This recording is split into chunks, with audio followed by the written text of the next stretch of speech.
Hi. അപ്പേ ഇന്ന് നമ്മോടൊപ്പമുള്ള member ആരാന്നറിയോ? നമ്മുടെ പള്ളിക്ക പഞ്ചായത്തിലെ 12ാം വാർഡിൽ ഏറെ കോലിളക്കം സൃഷ്ടിച്ചൊരു വാർഡാണത്. അതായത് ഏകദേശം 14ഓളം ആളുകൾ നോമിനേഷൻ കൊടുത്ത് കേരള ചരിത്രത്തിൽ തന്നെ 1ാം സ്ഥാനം നേടിയ ഒരു വാർഡും കൂടെയാണ്. അതിൽ നിന്ന് 9 ആള് പിന്മാറിയപ്പോഴും അടി പതറാതെ സ്വധൈര്യം മുന്നിൽ ഉറച്ചു നിന്ന ഒരു സ്ഥാനാർത്ഥിയാണ് നമ്മുടെ പ്രിയപ്പെട്ട ആലിക്കുട്ടി. അപ്പം നമുക്ക് ആലിക്കുട്ടിയോട് ചോദിച്ചു നോക്കാം കാര്യങ്ങൾ. അപ്പളേ ഈ വാർഡിൽ നിന്ന് ജയിച്ചാൽ ഈ നാട്ടിലെ ജനങ്ങൾക്കും വേണ്ടിയിട്ട് ഏറ്റവും പ്രധാനപ്പെട്ട 2 കാര്യം പറഞ്ഞാൽ നിങ്ങൾ ചെയ്തു കൊടുക്കാൻ ഉദ്ദേശിക്കണം. ഞാൻ ജയിച്ചു കഴിഞ്ഞിരിക്കുകയാണെന്നുണ്ടെങ്കിൽ കപ്പയക്കാട് പള്ളിന്റെ അവിടുന്ന് അമ്പലത്തങ്ങൾ സ്കൂളിൽ വരെ റോഡ് കെട്ടിക്കൊടുക്കും. രണ്ടാമത് അയനേക്കാട് നിന്ന് ആ ഇടവൈ മൂവയ്യന്മാരും കുമ്മാളികളും താമസിക്കണേ അവിടെ ഒരുപാട് വീടുകളുണ്ട്. അവർ ഇടവൈക്കാണ് എപ്പോഴും പോണത്. അവർക്കും ഒരു റോഡ് ഞാൻ പണിത് കൊടുക്കും. അപ്പൊ പിന്നെ ഒരു കാര്യം കൂടി ഉണ്ട്. ഇപ്പൊ എയർപോർട്ടിൽ നിന്ന് വരുന്ന മഴവെള്ളം വേസ്റ്റ് വെള്ളമൊക്കെ ഉണ്ടല്ലോ,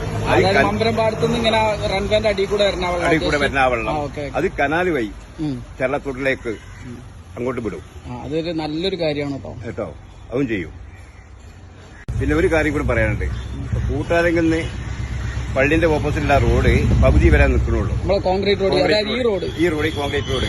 അവിടുന്ന് അങ്ങോട്ട് മമ്മണ്ണിക്കുണ്ട് ഒരുപാട് വീടുകളുണ്ട് അവിടെ. അവർക്കൊന്നും ഇക്കാലം വരെ ആയിട്ട് ഒരു റോഡ് ആരും ചെയ്ത് കൊടുത്തിട്ടില്ല. അവരുടെ വ്യക്തികള് സ്ഥലം തരാണെന്നുണ്ടെങ്കിൽ റോഡ് ഞാൻ കെട്ടിക്കൊടുക്കും. അപ്പം ഒരുപാട് വാഗ്ദാനങ്ങളാണ് വോട്ടർമാർക്ക് കൊടുക്കുന്നത്. നടപ്പിലാക്കുന്ന വാഗ്ദാനങ്ങൾ എനിക്ക് കൊടുക്കാൻ പറ്റുള്ളൂ. അതാ കൊടുക്കുന്നത്. ഇതിന് ഈ വാർഡിലെ 12ാം വാർഡിലെ വോട്ടർമാർ ചെയ്യേണ്ടതെന്ന് വെച്ചാൽ എന്നെ വോട്ട് ചെയ്തിട്ട് എനിക്ക് വോട്ട് ചെയ്തിട്ട് എന്നെ വിജയിപ്പിക്കുക. എന്റെ ചിഹ്ന കൊടയാണ്.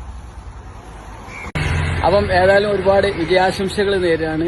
ബാക്കി വോട്ടർമാർക്ക് തീരുമാനിക്കുക അവിടെ ആര് വരണം എന്നുള്ളത്. അപ്പം ഓക്കെ, ബൈ.